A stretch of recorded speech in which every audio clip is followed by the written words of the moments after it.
이 시간 다 함께 자리에서 일어나셔서 오늘 우리에게 주시는 하나님의 말씀 함께 보겠습니다. 오늘 우리에게 주시는 하나님의 말씀은 사도행전 6장 8절부터 15절까지 말씀입니다. 사도행전 6장 8절부터 15절입니다. 제가 받들어 읽겠습니다.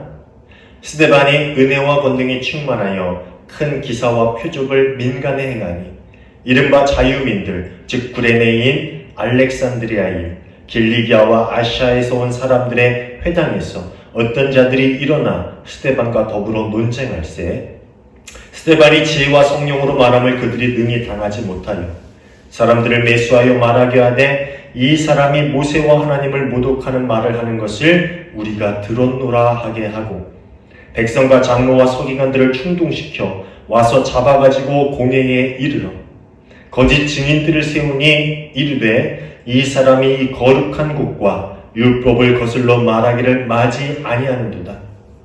그의 말에 이 나사렛 예수가 이곳을 헐고 또 모세가 우리에게 전하여 준 규례를 고치겠다 함을 우리가 들었노라 하거늘 공회 중에 앉은 사람들이 다 스데반을 주목하여 보니 그 얼굴이 천사의 얼굴 같더라. 아멘. 이는 우리에게 주시는 하나님의 말씀입니다. 자리에 앉아주시기 바랍니다. 오늘도 함께 예배하는 우리 모두에게 주님의 평화가 임하기를 간절히 소원합니다. 지난주 주보에 묵상 글을 적으면서 길에 대한 묵상 글을 함께 나눴는데 루신의 말을 잠깐 그 글에서 인용했지요. 본래 땅 위에는 길이 없었다. 걸어가는 사람이 많아지면 그것이 곧 길이 되는 것이다. 누군가 아무것도 없는 땅 위를 걷게 되고 그 발걸음을 사람들이 따라 걷게 되면 그것이 결국 길이 된다라는 그런 말입니다. 예수님께서 이 땅에 오셔서 하나님을 바르게 예배하는 것이 어떤 것인지 또 하나님의 뜻을 따라 사는 삶은 어떤 삶인지 그리고 하나님의 나라를 세워가는 것이 무엇인지를 알려주시고 몸소 그 길을 걸어가심으로 길을 내셨습니다. 그리고 제자들이 후에 그 발걸음을 따라 걸음으로 그 길은 우리에게 분명하고 확실하게 전해지게 된 것이지요. 그리고 오늘 우리가 함께 본 본문에는 그렇게 예수께서 걸어가신 길을 따라 걸었던 많은 사람들 중에 한 명인 스데반의 이야기를 우리에게 전해주고 있습니다.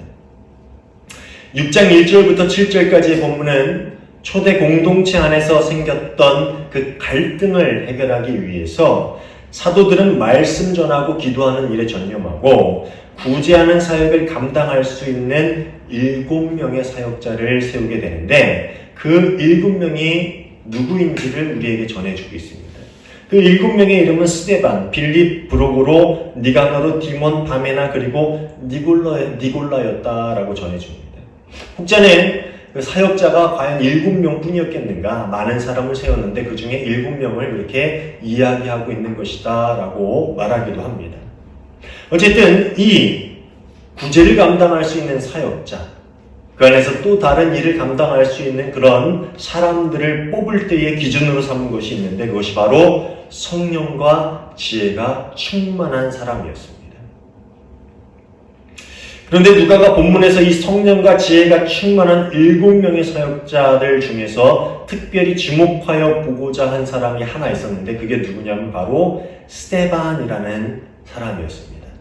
6장 5절을 보면은요, 온 무리가 이 말을 기뻐하여 믿음과 성령이 충만한 사람 스데반과 라는 말로 시작해서 그 뒤에 7명의 이름을 이렇게 나열하고 있습니다. 그런데 헬라어 문구를 보면은요, 믿음과 성령이 충만한 사람이라는 말은 오직 스데반을 수식하는 단어로 사용이 됩니다. 그러니까 그 뒤에 6명까지 다 포함돼서 믿음과 성령이 충만한 사람이라고 수식하고 있는 것이 아니라 믿음과 성령이 충만한 사람 스데반과 나머지 6명을 이렇게 구분지어서 누가는 그렇게 기록하고 있다라는 말입니다. 물론 나머지 6명의 사역자들이 성령과 지혜가 충만하지 않았다라는 얘기가 아니에요. 그들 또한 성령과 지혜가 충만한 기준에 따라서 세워진 사람이기 때문에 성령 충만하고 지혜로운 사역자들이었을 것입니다. 그렇지만 누가는 이 스데반이라는 사역자의 특별한 관심을 기울이고 있는 것 같습니다. 그도 그럴 것이 이 스데반은 12명의 사도들보다 앞서서 복음을 전하다 순교의 길을 걸어갔던 사람이기 때문입니다. 스데반은 우선적으로는 구제 사역을 감당하기 위해서 세움을 받았지만 그것이 그가 구제 외에 다른 일을 할 수 없었다, 하면 안 된다라는 것을 뜻하는 것은 아닙니다. 스데반은 공동체 안에서는 구제 사역을 감당하면서 또 공동체 밖에서는 복음 전하는 일에 여전히 열심을 내서 그 사역을 감당했던 사람이었습니다. 6장 8절은 스데반이 은혜와 권능이 충만하였고 백성 가운데서 놀라운 일과 큰 기적을 행하였다라고 이야기하고 있습니다. 그러니까 스데반은 안에서 성령과 지혜가 충만함으로 구제 사역을 지혜롭게, 은혜롭게 잘 감당하였고 또 나머지 시간에는 모든 사도들이 그러했던 것처럼 밖에 나가서 복음을 전하고 또 성령의 능력으로 이적을 행하는 일을 감당했던 그 바쁘게 안과 밖에서 하나님의 사역을 감당했던 인물이었다라는 것이죠. 정말 대단한 그런 사역자였던 것 같습니다. 그리고 그가 사람들에게 예수님의 가르침을 전할 때에 그것을 듣는 많은 무리들이 있었을 것인데 그 중에 어떤 한 무리의 사람들이 와서 스데반과 논쟁을 벌이게 되었다라고 성경은 이야기해주고 있지요. 개역개정 성경은 그들이 구레네와 알렉산드리아 그리고 길리기아를 비롯해서 아시아 각 지역에서 온 자유민들이 모인 회당에 속한 사람들이다 라고 이야기합니다. 설명이 좀 길죠. 그런데 이 부분을 세번역은 이렇게 번역하고 있습니다. 이때에 구레네 사람과 알렉산드리아 사람과 길리기아와 아시아에서 온 사람들로 구성된 이른바 리버디노 회당에 소속된 사람들 가운데서 몇이 들고 일어나서 스데반과 논쟁을 벌였다. 여기서 이제 개역개정에는 자유민들이 모인 회당이다라고 하는데요. 이 세번역엔 리버디노 회당이라고 이야기합니다. 여기서 언급되는 리버디노는 이 헬라어로 리베르티논이라는 말인데요. 자유를 얻은 노예들이라는 의미로 해석되기도 합니다. 그러니까 어떤 주석서를 보면은요, 이들이 주전 63년경에 로마로 끌려갔던 유대인들, 그러니까 그때 뭐 개혁 운동이 일어났었거든요. 그때 폭동을 진압했던 폼페이우스 장군에 의해서 로마로 끌려갔던 사람들인데 그곳에서 일정 시간이 지난 후에 자유를 얻어서 해방됐던 사람들이고 그 이후에 로마 인근이나 각 지역의 처소에 떨어져 살면서 그들만의 회당을 만들었을 것이다 라고 그렇게 해석하기도 합니다. 그래서 그들은 특별히 라틴어를 사용하는 회당이었을 것이다. 뭐 그렇게 이야기하기도 합니다. 여튼 이 사람들, 이 리버디노 회당 사람들은요, 히브리파 유대인과는 다른 디아스포라 공동체에 속한 유대인들이었고요. 좀 그들과는 다른 색을 가지고 있는 사람들이었습니다. 히브리파 유대인들보다는 비교적 모세의 율법으로부터 자유로운 사상을 가지고 있는 사람들이었을 것입니다. 그런데 그럼에도 불구하고 스데반이 사람들에게 전하고 가르치는 이 예수님의 가르침은 그들이 듣기에도 귀에 상당히 거슬렸던 것 같습니다. 그도 그럴 것이 그들이 접했던 유대교의 가르침이나 심지어 그들이 로마에서 배웠던 헬라 철학에서조차 들어본 적이 없는 새롭고 파격적인 가르침을 예수님은 세상에 전하셨고 그것을 또 스데반이 사람들에게 전하였기 때문에 그것을 듣는 사람들은 나름 그 마음에 좀 거슬리는 것이 많이 있었을 거예요. 성경은 보면 바울이 그리스 아테네의 아레오바구 광장에서 복음을 선포할 때에 예수 그리스도의 부활의 이야기를 듣고 어떤 사람들은 조롱을 하면서 바울을 떠났다라고 이야기해주고 있습니다. 이 사도행전 17장에 나오는 이야기거든요. 이처럼 당시 사람들에게 복음은 이상하고 좀 우스꽝스러운 이야기로 들렸을 것입니다. 그리고 또 한편으로는 유대교를 절대적으로 신봉하고 유대교의 체계를 지키고자 하는 자들에게는 복음은 위험한 가르침으로 들렸을 것입니다. 왜냐하면 그들의 사상과 전면적으로 부딪힐 수 있고 또 그들의 근간을 흔들어 놓을 수 있는 것이 바로 예수 그리스도의 가르침이었기 때문이죠. 그래서 그들은 복음을 전하는 스데반과 논쟁을 하기 시작했습니다. 그들의 지식과 그들의 철학을 가지고 스데반이 가르치는 예수님의 가르침에 전면적으로 논쟁을 벌이면서 그를 꺾고자 했을 것이에요. 하지만 성령께서 주시는 지혜로 말하는 스데반을 그들은 결코 당해낼 수가 없었습니다. 종종 전도를 하다 보면은요, 성경에 나오는 이야기에 대해서 반박하는 사람들을 만나게 됩니다. 그도 그럴 것이 동정녀 탄생이라든지 예수 그리스도께서 부활하셨다라는 등의 이야기는 아직 세상 사람들에게 믿기 힘든 동화 같은 이야기로 들릴 것입니다. 아마 그럴 것 같아요. 그렇다고 그것을 과학적으로 증명할 수 있는 길도 없습니다. 아마 성경에 나오는 많은 이야기들이 논리적으로 설명할 수도 과학적으로 증명할 수도 없는 그런 이야기들일 것입니다. 창세기 1장부터 그런 이야기들은 등장하죠.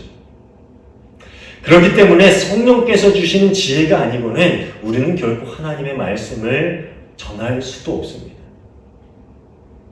종종 성경의 이야기들을 과학적으로 증명하려고 하는 분들도 있어요. 물론 그런 분들의 노력 또한 귀한 것이지만 과학적으로 증명한다고 해서 세상 사람들이 그 복음을, 성경의 이야기를 다 믿고 받아들이는 것 또한 아니라는 것을 우리는 분명히 알아야 됩니다. 성령께서 주시는 지혜로 우리가 복음을 전하고 하나님의 말씀을 전할 때에 이 복음은 논리와 이성을 이기게 되고 또 사람들의 마음을 만지고 그들의 마음을 변화시킬 수 있는 능력이 그 안에서 생겨나게 되는 것이지요. 사랑하는 여러분, 우리가 전도를 늘 해야 된다, 복음을 전해야 된다라는 사명을 가지고 살아가고 있는데요. 복음을 전할 때에, 하나님의 말씀을 전할 때에 늘 기도하시길 바랍니다. 주님, 우리의 논리로는, 우리의 이성으로는, 우리의 지식으로는 하나님의 말씀을 증명할 수도 없고 그것을 논리적으로 전할 수도 없습니다. 오직 성령의 지혜로 그것을 할 수 있으니 저희에게 지혜를 주시고 듣는 이의 마음을 만져주십시오. 그렇게 기도하고 복음을 전할 수 있는 여러분 모두가 되시기를 주님의 이름으로 축원합니다. 그렇지만 성경을 보면은요, 이 복음을 듣는 모든 사람들이 변화를 받는 것은 아니다라는 것을 우리는 알 수 있습니다. 복음을 전에 들은 모든 사람들이 변하고 예수 그리스도를 믿는 사람이 된 것은 아니라는 것을 성경은 우리에게 전해주고 있지요. 복음을 전하는 이들은 때로 예수님의 가르침을 마음에 들어하지 않고 비난하는 사람들을 만나게 마련입니다. 스데반이 만난 리버디노 회당의 사람들도 그런 쪽의 사람들이었죠. 스데반이 성령의 능력과 지혜로 복음을 전할 때에 많은 사람들이 이적을 경험하고 복음을 받아들였겠지만 리버디노 회당의 사람들은 스데반이 전하는 복음, 예수님의 가르침을 마음에 들어하지 않았습니다. 그렇지만 마음에 들진 않았지만 도저히 성령의 지혜로 이야기하는 스데반을 이겨낼 재간이 없었습니다. 그래서 결국 그들은 스데반을 모략하기로 결심합니다. 11절입니다. 그러므로 그들은 사람들을 선동하여 스데반이 모세와 하나님을 모독하는 말을 하는 것을 우리가 들었습니다 하고 말하게 하였다. 뭐냐면은 사람들 몇몇을 시킨 거죠. 선동하였다라는 것은 뭐 돈을 주고 사든 아니면 지인들에게 부탁을 하든 같은 무리 사람들에게 그렇게 이야기를 하든 어쨌든 간에 거짓말을 하게 하는 거예요. 스데반이 분명 모세의 율법과 하나님을 모독하는 말 하는 것을 우리가 들었다라는 거짓 증언을 하게 합니다. 어디서 많이 들었던 패턴의 이야기 아닙니까? 마치 베드로를 비롯한 12명의 사도들처럼 스데반 역시 예수께서 걸어가신 그 길을 성실하게 또 열심을 다해 따라 걸으며 하나님의 나라를 선포하는, 복음을 전하는 그런 삶을 살고 있었습니다. 그렇기 때문에 예수께서 그 길 위에서 순환을 당하신 것처럼 또 12 제자들이 고난을, 채찍을 맞는 그런 고난을 겪었던 것처럼 스데반 역시 그 길 가운데서 어려운 일을 만나게 된 거예요. 결국 스데반은 이 모략으로 인해서 예수님과 제자들이 섰던 그 산헤드린 공의회에 그 자신도 서게 됩니다.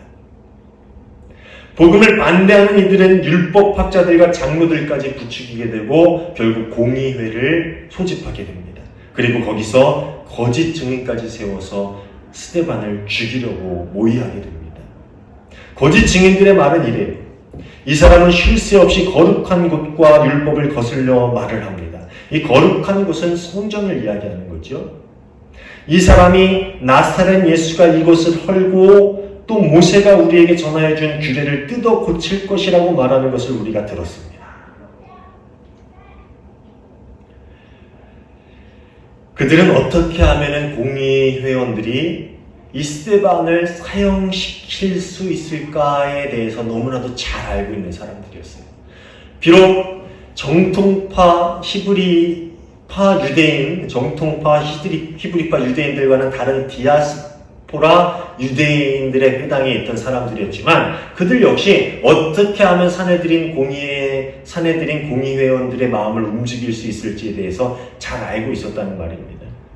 공의회원들이 가장 듣기 거북하고 예민해할 만한 그러한 말들을 꺼내어서 스데반을 고발하고 있습니다. 그것은 바로 성전과 율법이었어요. 성전은 당시 모든 유대인들에게 있어서 가장 거룩하고 소중한 장소였고요. 특별히 사두개인들에게는 부를 축적하고 자신들의 기득권을 유지할 수 있는 아주 소중한 도구가 되는 곳이었습니다. 그리고 또 율법은 모든 유대인들에게 있어서 삶의 방식을 전해주는 기준이 되는 것이었고요. 또 특별히 바리새인들, 율법학자들에겐 자신들의 특권을 유지할 수 있는 도구가 되는 것이었어요. 그러니까 자신들은 특별한 존재, 특별한 집단이다라고 이야기할 수 있는 도구가 뭐였어요? 바로 율법이었다라는 것이죠. 사두개인은 성전을 중심으로, 그리고 바리새인들과 율법학자들은 율법을 중심으로 자신들만의 기득권을 꾸리면서 살아가고 있던 사람들이었어요. 그러니 산헤드린 공의회, 이 율법학자들과 사두개인들로 구성된 산헤드린 공의회에서 스데반이 하나님의 성전을 공격하고 무너뜨리고 율법을 폐하려 한다, 예수께서 그렇게 하신다라는 말을 끊임없이 하고 있다라고 거짓 증언하는 것은 그를 죽음에 이르게 만들려는 그들의 의도를 드러내는 모습이라고 할 수 있겠지요. 참 악한 사람들은 악한 일을 하는데 참 지혜로운 것 같아요. 근데 이들도 그렇게 거짓 증인을 세워서 스데반을 죽음으로 몰아가고 있습니다. 물론 스데반이 이런 말을 했을 리가 없겠지요. 예수님께서도 스스로 성전을 헐겠다라고 말씀하신 적이 없어요. 여러분 성경 보면 예수님께서 내가 이 성전을 헐겠다라고 말씀하신 것처럼 혹시 착각하는 분들도 있을지 모르겠지만 요한복음 2장에 보면은 성전을 헐라라고 말씀하신 적이 있긴 하지만 전체 문맥을 보면은요, 성전이 더럽혀진 것을 나무라시고 있었는데 그때 유대인들이 나타나서 시비를 걸어요. 우리에게 무슨 표적을 보여봐라. 네가 뭐 때문에 이런 말을 하냐? 한 표적을 보여봐라. 그랬더니 너희가 이 성전을 헐어라. 내가 사흘 동안에 일으키리라 라고 말씀하십니다. 그러니까 내가 헐겠다가 아니라 너희가 헐어라. 내가 사흘 만에 일으키겠다. 그리고 뒤에 이어서 예수께서 성전이라고 하신 것은 자기 몸을 두고 하신 말씀이었다라는 설명이 나와요. 물론 이 제자들이 뒤에 그 말을 깨닫고 그렇게 해석하고 가르침을 전한 것이기 때문에, 그러니까 예수님의 제자들이나 스데반 같이 복음을 전하는 이들이 예수께서 성전을 헐고 모세 율법을 폐할 것이다 라고 그런 말을 하고 다닐 리가 전혀 없었겠지요. 그러니까 결국 이 모든 것이 복음이 자신들의 생각과 맞지 않다라고 여긴 그러한 사람들이 꾸며낸 거짓에 불과했다라는 것입니다. 그리고 이 스데반은 이 거짓 모략으로 인해서 이제 예수께서 걸어가셨던 그 복음 전파의 길을 지나서 드디어 죽음이라는 길목 앞에 서 있게 된 것입니다. 근데 이 죽음의 길목 앞에 선 그의 표정은 어땠을까요? 15절입니다. 공의회에 앉아있는 사람들이 모두 스데반을 주목하여 보니 그 얼굴이 천사의 얼굴 같았다. 상황을 한번 생각해 볼까요? 공의회에 70명이나 되는 공의회원들이 있습니다. 뭐 여러 가지 기록이 있는데 뭐 7만 명이라고 하는 사람들도 있고 72명이라고 하는 사람들도 있고 70명이라고 하는 사람들도 있어요. 뭐 기록을 보면은 여러 가지 기록이 있는데 약 70명이었을 것으로 추정을 합니다. 이 70명이나 되는 사내들인 공의회 의원들이 있고요. 또 그를 고발하는 아까 얘기했던 그 공의회 사람들이 서 있습니다. 그리고 그들이 서서 그 공의회원들에게 그 회당 사람들이 거짓 증인을 세워서 거짓 증언을 하고 있는 것을 보게 됩니다. 근데 이 스데반이 하나님의 성전과 율법을 예수께서 폐한다라고 말씀하셨다라고 가르치고 다닌다라고 그 말을 하니까 공회의원들은 깜짝 놀라서 누굴 주목하여 봐요? 스데반을 주목해 봤다라는 겁니다. 근데 그 말을 듣는 스데반의 얼굴은 어땠어야 됩니까? 누군가에게 모략을 당하게 되고 그것 때문에 억울한 일을 당하게 되고 혹 그것 때문에 목숨을 잃을 수도 있는 그런 순간이 나에게 찾아온다면 과연 그 앞에서 우리는 어떤 표정을 지을 수 있을까요? 아마도 화가 잔뜩 나서 울그락불그락 하는 얼굴이던가 아니면 잔뜩 인상을 찌푸려서 억울하다는 그런 표정을 지을지도 모릅니다. 왜냐하면 그것을 벗어나기 위해서 나는 억울해요 라는 그런 표정을 지을 수도 있지 않습니까? 아마 저라면 그럴 것 같아요. 그런데 성경에서 말하는 스데반의 표정은 전혀 그렇지 않았어요. 그의 얼굴은 마치 천사와 같았다라고 성경은 이야기하고 있습니다. 천사의 얼굴과 같았다라는 표현은 그의 얼굴에 광채가 나고 위엄이 가득했다라는 표현입니다. 출애굽기를 보면 모세가 시내산에서 내려왔을 때 그의 얼굴에서 광채가 났다라고 이야기합니다. 출애굽기 34장 29절 말씀인데요. 그가 산에서 내려왔을 때에 그의 얼굴에서는 빛이 났다. 주님과 함께 말씀을 나누었으므로 얼굴에서 그렇게 빛이 났으나 모세 자신은 전혀 알지 못하였다. 성경은 그가 하나님과 말씀을 나누었기 때문에 하나님의 임재를 경험했기 때문에 그의 얼굴에서 빛이 났다라고 이야기하고 있습니다. 스데반은 성령의 충만함으로 그의 존재를 통해 하나님의 임재를 그 공회의원들과 그를 고발했던 회당 사람들과 그들을 통해서 거짓 증언을 하고 있는 사람들 앞에서 드러냈다라는 것이 하나님의 임재를 드러냈다라는 겁니다. 그의 얼굴은 세상 사람들이 알 수 없는 광채를 내뿜었고요. 그의 얼굴은 온화하지만 보는 사람들을 압도할 만한 위엄을 가진 얼굴이었을 것입니다. 그것이 바로 성령 충만한 이들의 얼굴이기 때문입니다.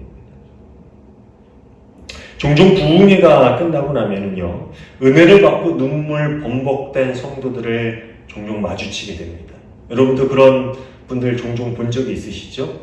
근데 그런 분들 볼 때 은혜 받고 눈물 범벅돼가지고 그런 분들 볼 때 여러분 어떤 느낌을 받습니까? 저는요, 화장도 지워지고 눈이 펄겋게 충혈되어 있는 그런 분들 얼굴을 보면서 그 얼굴이 그렇게 아름답게 느껴질 수가 없습니다.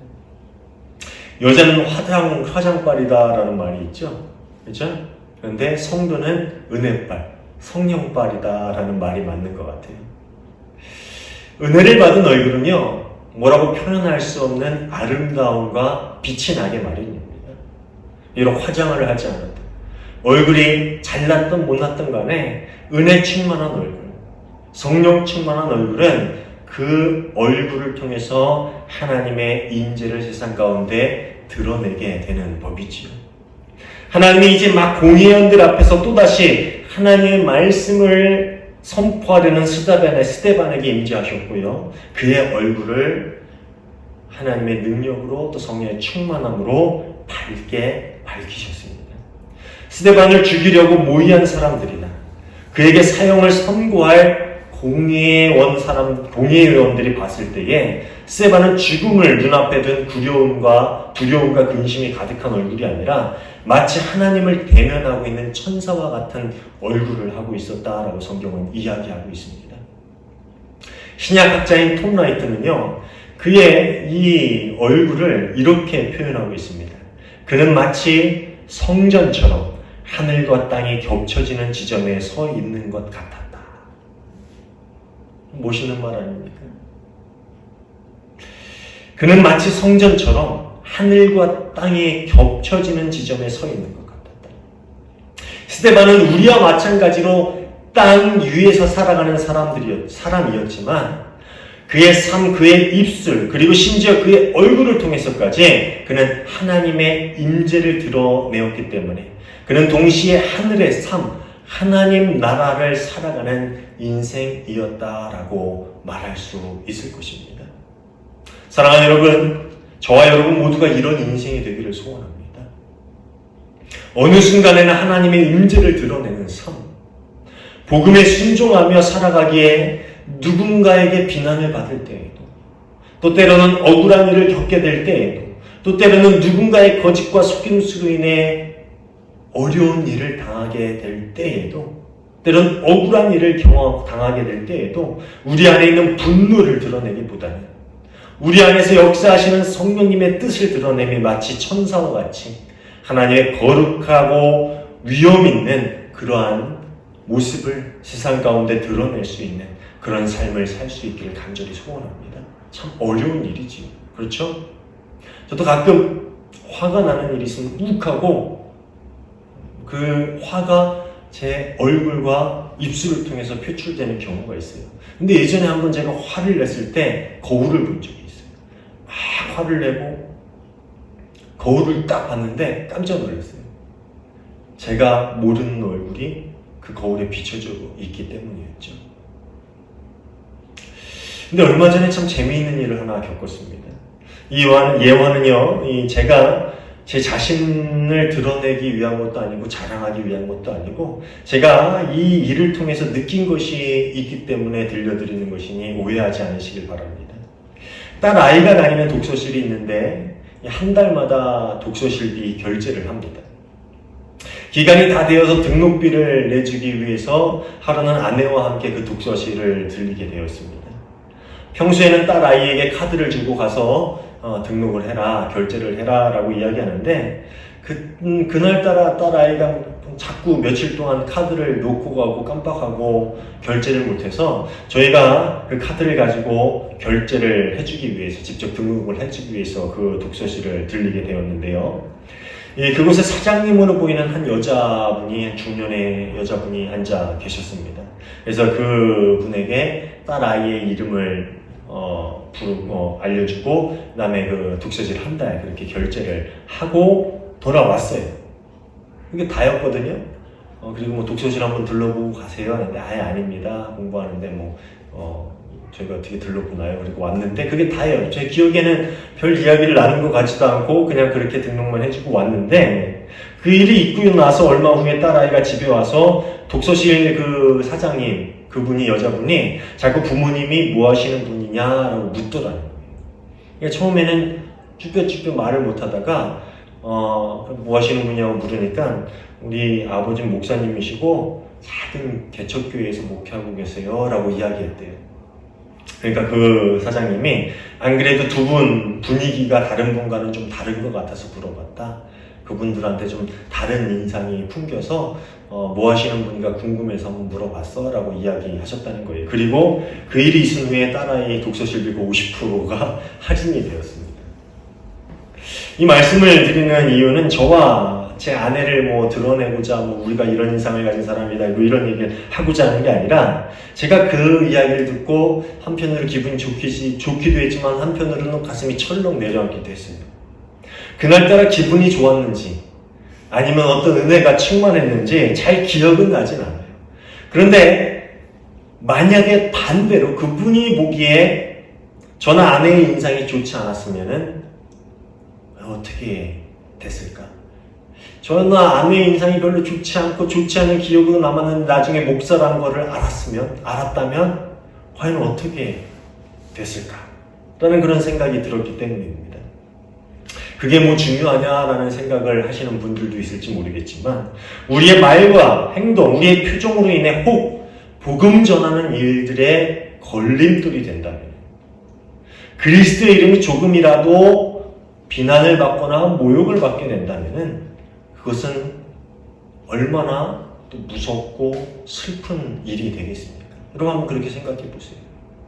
우리는 무심코 넘길 수 있는 말 한마디, 표정 하나, 그런 순간들이 그리스도의 복음을 전하는 일에 걸림돌이 된다. 혹은 그리스도의 이름을 반대로 비난받게 하는 그런 순간이 된다라면 그것이 얼마나 슬픈 일입니까? 얼마나 가슴 아프고 얼마나 또 무서운 일이 되고 말겠습니까? 무서운 일이 되겠습니까? 무슨 목사가 저 모양이야? 여러분 그런 말을 왜 안 들었겠어요? 제가 못 들었겠지만 그런 말을 하게끔 만드는 순간도 아마 있었겠죠. 제가 그 생각이 드니까 가슴이 철렁 내려앉는 거예요. 반대로 교회 다니는 사람들이 왜 다 저래? 여러분 그런 말을 듣지는 않았겠지만 만일 내가 그런 삶을 살아왔다면 여러분 그것을 돌아볼 때 여러분 마음은 어떻겠습니까? 그동안 나의 말과 행동, 얼굴 표정으로 이런 말이 나오게 하지는 않았나라는 것을 한번 돌아보게 만드는 그러한 일이었습니다. 사랑하는 여러분, 세상에 속해 있지만 하나님 나라를 살아가는 인생, 하늘과 땅이 겹쳐져 있는 지점에 서 있는 인생, 말, 행동, 심지어 표정을 통해서 하나님의 임재가 세상에 드러낼 수 있는, 하나님의 임재를 세상에 드러낼 수 있는 그런 인생, 우리의 삶이 그런 인생이 될 수 있기를 간절히 소원합니다. 고발하는 사람들 앞에서도, 그리고 그를 사형에 처하기로 결심한 사람들 앞에서도 마치 천사와 같은 얼굴,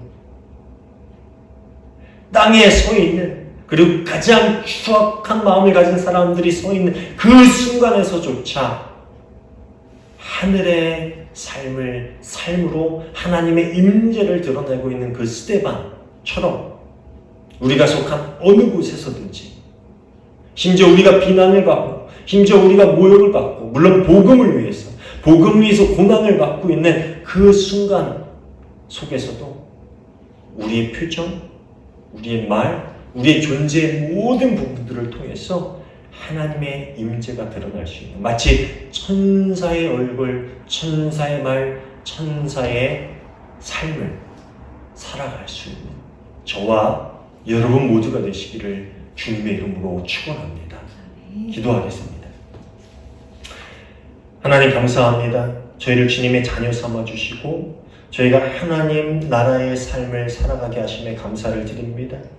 때론 우리가 알지 못하는 가운데 우리의 입술을 통해, 우리의 표정을 통해, 우리 삶의 모든 부분들을 통해서 세상 가운데 하나님의 복음을 드러내기는커녕 혹 복음의 걸림돌이 되지는 않았는가라는 것을 돌아봅니다.